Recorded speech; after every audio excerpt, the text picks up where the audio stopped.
안녕하세요. 이번 강의에서는 여러가지 하중 조건이라는 챕터로 강의를 시작해 보도록 하겠습니다. 저번 강의까지 응력 배응률 곡선 요렇게 생긴 거, 그 다음에 요런 식으로 생긴 것들 배웠죠. 그 다음 오프셋 방법, 항복 응력 요런 걸 배웠습니다. 저번 강의까지 배웠던 요 응력 배응률 곡선은 일단 실험실에서 우리가 작성을 한 그래프예요. 콘크리트를 예로 들면은 콘크리트가 이렇게 있습니다. 이렇게 압축을 시키면서 그래프를 쭉 그려보니까 이렇게 됐다라는 거예요.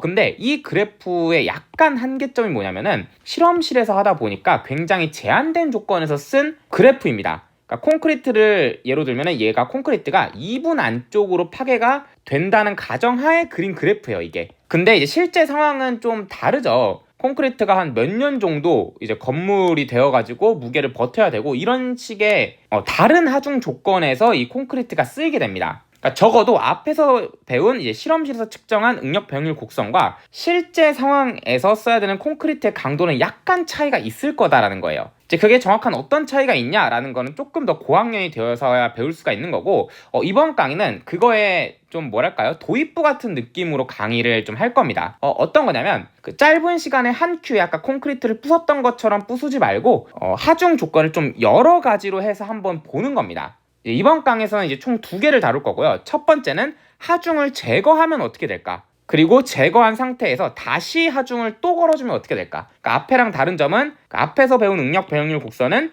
그냥 한 번에 부서질 때까지 쭉 누르는 거고, 이번에는 얘 눌렀다가 제거해보고 다시 한번 눌러보는 요런 거를 한번 해보겠다는 거예요. 이제 상식적으로 한번 생각을 해봅시다. 우리가 이제 경험한 세계에서 하중을 제거하면 어떻게 되죠? 그러니까 어떤 물체가 있어요. 고무줄이라고 할까요? 고무줄을 이렇게 늘렸다가 이제 이 손을 제거하면, 그 힘을 제거하면은 고무줄이 원래대로 돌아갑니다. 한 지우개도 휘었다가 손을 놓으면은 돌아가죠. 용수철도 그렇고. 그래서 좀 직관적으로는 아마 물체의 하중을 제거하게 되면 원래 상태로 돌아가려고 하는 것 같습니다. 근데 이거를 좀 자세하게 실험을 해보면은 돌아가기는 돌아가되 좀 2가지 상황으로 나뉘어서 돌아가게 됩니다. 그중 이제 첫 번째를 여기, 두 번째를 여기다 적을 건데, 이제 본격적인 내용에 하기 앞서서 일단 요런 응력 배응률 곡선 그래프가 있다라고 생각을 해봅시다. 똑같은 재료에. 첫 번째 케이스는 제가 탄성한도 이전이라고 여기다가 적어왔고, 두 번째 케이스는 탄성한도 이후라고 여기다 적어왔어요. 그리고 그때 하중을 제거할 때 어떻게 될 거냐? 탄성 한도가 뭔지에 대해서는 이따가 이야기를 할 거고, 지금은 일단 2가지 케이스가 있다라는 걸 알아두시면 됩니다. 하중을 제거할 때 양상이 2개로 나타나는데, 첫 번째 양상은요, 모든 변형률이 복구가 되는 겁니다. 그리고 두 번째 케이스는 이거랑 이제 반대로 모든 변형률이 복구되지는 않는 케이스입니다. 이런 얘기입니다. 고무줄이 이렇게 1cm가 있었는데 얘를 3cm까지 늘렸어요. 하중을 줘가지고. 근데 이 하중을 제거를 합니다. 그때 이제 첫 번째 케이스, 탄성한도 이전이라는 케이스는 어떻게 되냐? 그대로 1cm로 돌아간다라는 얘기입니다. 그게 모든 변형률이 복구된다라는 이야기고요. 두 번째 케이스는 어떻게 될 수가 있냐? 하중을 놨는데 한 2cm까지만 돌아간 거예요. 그러니까 1cm였는데 하중을 주고 3cm까지 늘렸다가 제거해서 2cm가 됐다라는 거죠. 그러니까 1cm로 완전히 가지 않는다라는 게 지금 모든 변형률이 복구되지는 않았다라는 이야기인 겁니다. 그래서 이렇게 2가지 케이스가 있고, 그럼 이 2가지 케이스의 차이는 뭐냐? 그게 바로 탄성 한도를 기준으로 넘어갔냐 넘어가지 않냐의 차이입니다. 일단 재료마다 요 응력 배응률 곡선이 이렇게 있잖아요. 이 곡선에는 탄성 한도라는 점이 존재를 하게 됩니다. 이 탄성 한도 이전까지 변형을 시키는 거예요. 그러니까 변형률이 점점 이렇게 증가를 합니다. 0.001, 0.002 해가지고 점점 증가하면서 그래프에도 이렇게 점이 찍히겠죠. 하중을 딱 여기까지 줬어요. 여기를 A점이라고 할게요. 이 탄성 한도에 아직 닿지 않은 거죠. 닿기 전 이 A점까지 하중을 준 다음에 제거를 한다. 그렇다면 모든 변형률이 복구돼가지고 다시 이 원점으로 돌아가게 됩니다. 그러니까 이 원점이 지금 변형률 입실론이 0인 상태잖아요. 2점 이전, 그러니까 탄성 한도 이전까지만 변형률을 만들었다가 제거를 딱 시키면은 원래대로 아예 돌아가게 됩니다. 근데 만약 변형률을 더 크게 해요. 그럼 탄성 한도 이전까지 늘려요.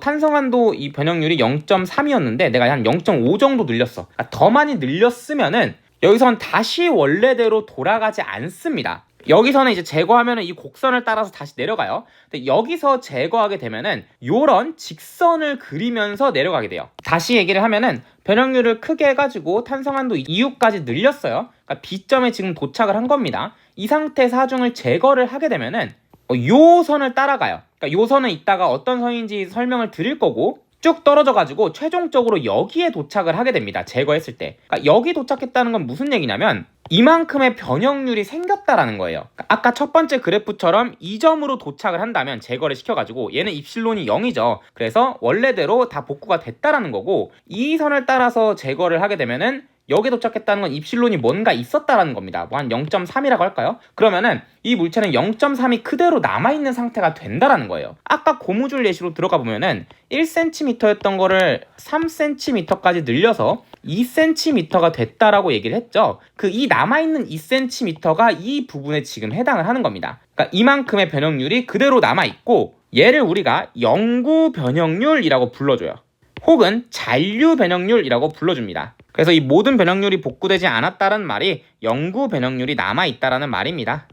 재료마다 탄성한도라는 점이 있는데 그 점을 넘어가지 않게 하중을 줬다 제거하면은 원래대로 복구, 이 점을 넘어가서 심한 변형을 시켰다면은 요 그대로 그래프가 떨어지지 않고 새로운 그래프를 만들면서 떨어져서 영구 변형률이라는 게 발생을 한다라고 기억을 하시면 돼요. 자, 그 상태에서 이제 재부하를 합니다. 그러니까 제거를 해서 이 첫 번째 그래프는 여기 있는데 여기까지 다시 이제 제거를 한 상태에서 재부하를 해보는 거예요, 하중을. 그러면은 그대로 이 곡선을 똑같이 따라갑니다.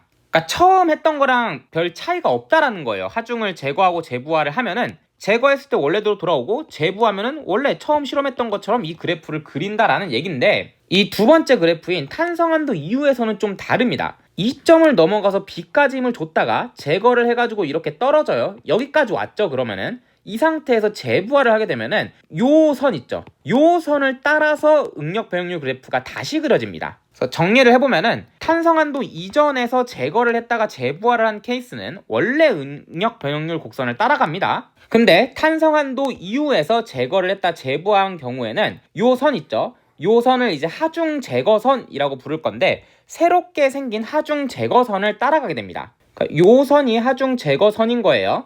탄성한도 이후에서 하중을 놨을 때 제거하면서 만들어졌던 이 선 있죠? 이 선을 따라가면서 재부하가 되고 이 이후에도 곡선이 있었을 거잖아요. 응력 변형률 곡선이. 그거를 요렇게 따라가는 겁니다. 그러니까 얘는 재부할 때 요 곡선을 다시 얘는 재부하면 요렇게 곡선을 따라간다 라고 이제 생각을 해주시면 되고 이제 마지막으로 해줘야 될 얘기가 이 하중 제거선이 뭔지에 대한 이야기를 해줘야 되죠. 하중 제거선의 뜻 자체는 그냥 제거하면서 생긴 선이라는 얘기입니다. 근데 여기서 알아야 되는 거는 이 하중 제거선의 기울기가 원점에서 접선 기울기랑 똑같습니다. 아마 여러분이 문제를 풀게 되면은 요 내용을 가장 많이 쓰게 될 겁니다. 그러니까 무슨 얘기냐? 그러니까 탄성한도점을 넘어간 이 B에서 제거를 하면은 요 선이 만들어지면서 여기까지 응력이 도착을 할 텐데 변형률이 이 선의 기울기가 요 원점에서의 접선 기울기랑 똑같을 거다라는 겁니다. 요렇게 그릴까요?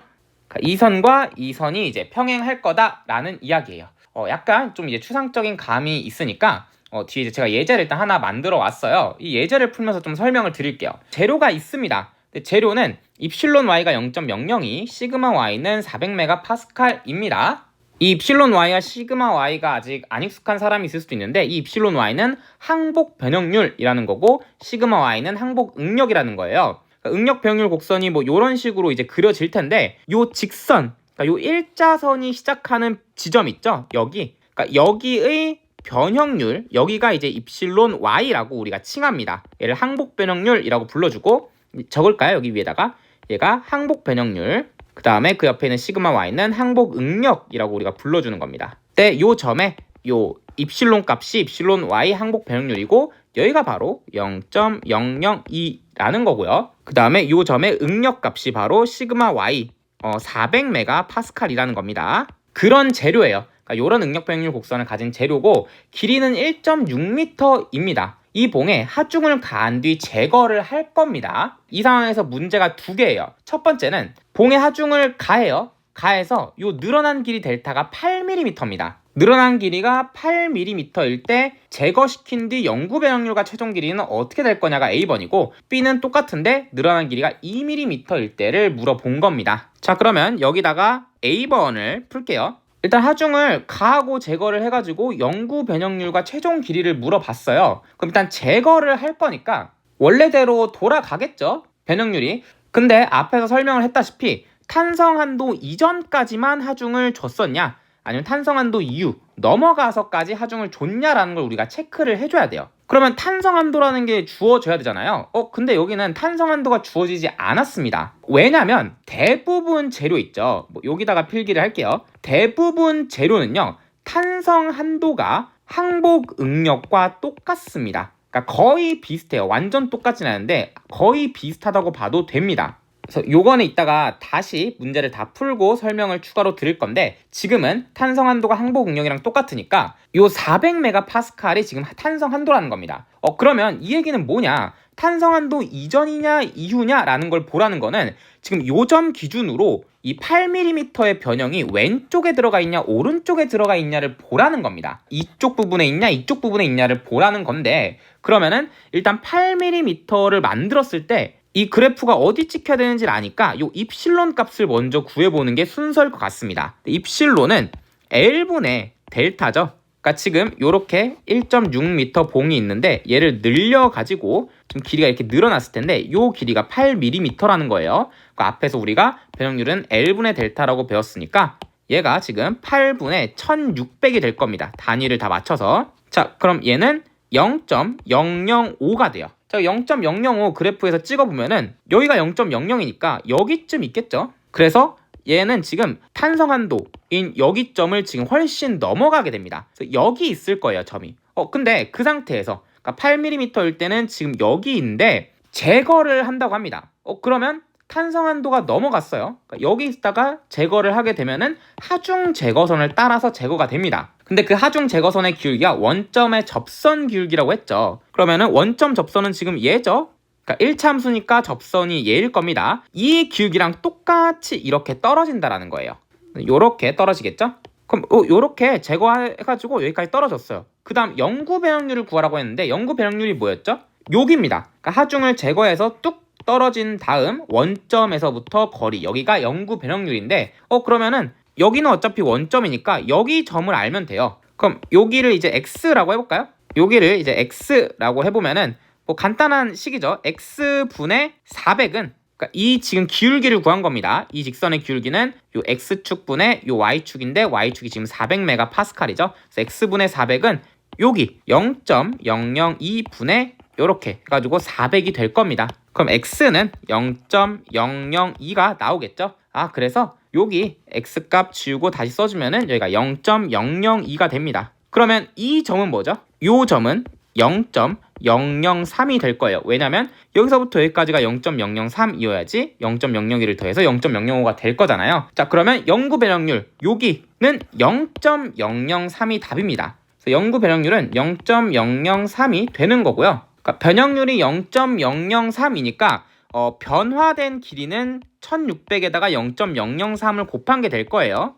그래서 뭐 4.8mm가 되겠죠? 그럼 최종 길이는 어떻게 되냐? 4.8mm가 늘어났다라고 생각을 하시면 됩니다.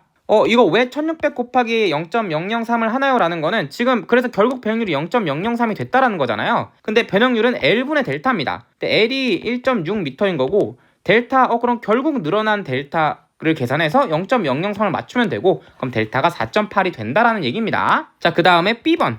델타가 2mm래요. 그럼 얘도 똑같이 일단 입실론을 구해요. 입실론은 L분의 델타인데 1600분의 그럼 2mm가 돼요. 자, 그럼 얘 계산하면은 0.00125입니다. 그럼 0.00125는 어디 있냐? 여기가 0.00인데 그럼 이쯤 한 위치를 했겠죠? 얘는 항복 응력 전, 즉 이제 탄성한도 이전입니다. 그래서 이 하중을 제거해요. 그러면 다시 원점으로 이렇게 떨어지게 돼요. 그래서 영구 변형률이 없습니다. 0이고 이제 최종 길이도 그냥 이제 변화 없음이라고 이렇게 적어주면 되겠죠. 그래서 이제 제거한 뒤에 영구 변형률을 만약 문제에서 물어보게 되면은 요 항복 응력 기준으로 전에 있냐 후에 있냐를 먼저 따져서 어디에 찍히냐를 보셔야 됩니다. 그 다음에 혹시 넘어가게 되면은 요 접선과 똑같은 기울기로 떨어진다라는 걸 우리가 알면 되고 탄성한도 이전이면은 원점으로 그대로 간다라는 걸 알아주시면 됩니다. 자, 그리고 이제 이 슬라이드에서 마지막으로 해야 될 내용이 이 탄성한도랑 항복응력 이야기를 잠깐만 할게요.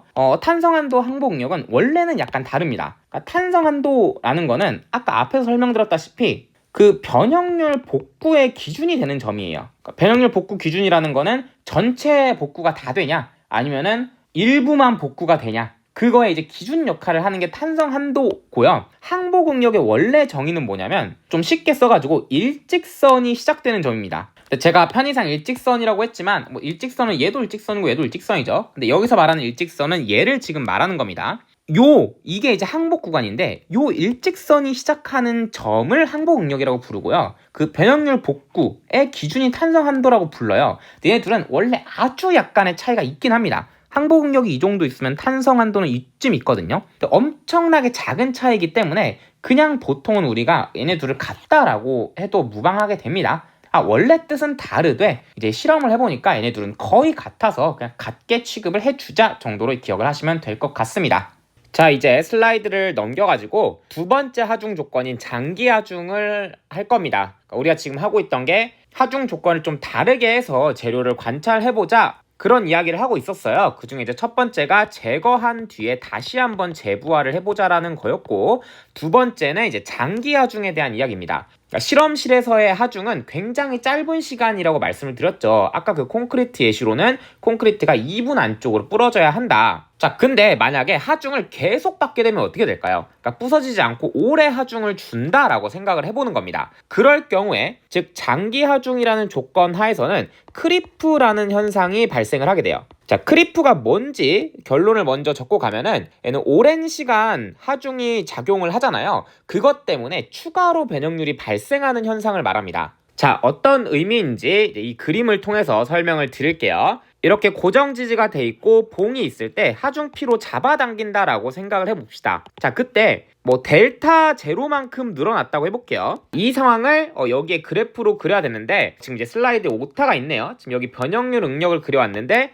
X축은 시간이 돼야 되고요. Y축은 신장량, 그냥 인장량, 늘어난 길이가 돼야 됩니다. 이제 강의 자료에는 이거를 고쳐 놓을게요, 제가. 자, 그러면은 이 상황을 지금 그래프로 그려볼게요. X축이 시간이라면 이 원점은 아직 이제 아무것도 하지 않은 상태죠. 이 상태에서 하중피를 주면은, 그러니까 하중피가 없던 상태에서 주기 시작하면은 점점 늘어나다가 최종 델타 제로까지 멈출 겁니다. 그걸 표현하면은 뭐 한 요 정도 이렇게 가다가 여기에 뭐 이제 t 제로가 딱 됐어요. 그때 여기가 이제 델타 제로가 됐다라고 표현을 하면 될 것 같아요. 그러니까 시간이 흘러서 뭐 여기는 어떻게 될지 모르겠지만 그냥 일단 최종 늘어난 길이는 델타 제로라는 겁니다. 하중피를 딱 줬을 때. 근데 P에 해당하는 변형만큼 늘어난 거는 맞습니다. 요렇게 해가지고. 하지만 이 P가 계속 걸려 있잖아요. 그러면은 변형이 점점 늘어나기 시작합니다. 그러니까 시간이 계속 지나면은 변형이 요 빨간색처럼 점점 늘어나요. 근데 이게 지금 뭐가 신기한 거냐면은 변형을 만들고 싶잖아요. 그러면 무조건 힘이 작용을 해줘야 돼요. 그러니까 재료역학에서 기본 생각은 힘이 작용해서 변형이 생긴다는 건데 크리프의 특이한 점은 일정한 힘 P가 그대로 걸려 있잖아요. 그러면은 추가 하중이 없는데도 변형률이 발생을 한다라는 게 특이한 겁니다. 그러니까 원래 힘 P를 줬으면 델타 제로까지 늘어나는 게 맞으나 장기 하중이라면은 크리프 현상 때문에 추가로 이렇게 빨간색처럼 그래프가 더 이어져 나간다라는 겁니다. 크리프는 사실 지금은 여기까지만 아셔도 상관이 없습니다. 뭐 나중에 좀 고학년이 돼서 이 크리프는 좀 더 다루는 편이고 지금은 오늘 강의에서 여러 가지 하중 조건에 대해 배웠고 하나는 제거한 뒤 재부와 그다음 두 번째는 장기 하중이 있을 때 이 두 가지를 배웠다라는 것만 알면 돼요. 그리고 장기 하중의 효과로 크리프가 발생했다. 근데 크리프는 추가 하중이 없어도 변형률이 있다라는 게 특이한 현상이었다라는 것까지 이제 복습을 잘 해주시고 저는 다음 강의에서 다른 내용으로 찾아뵙도록 하겠습니다. 감사합니다.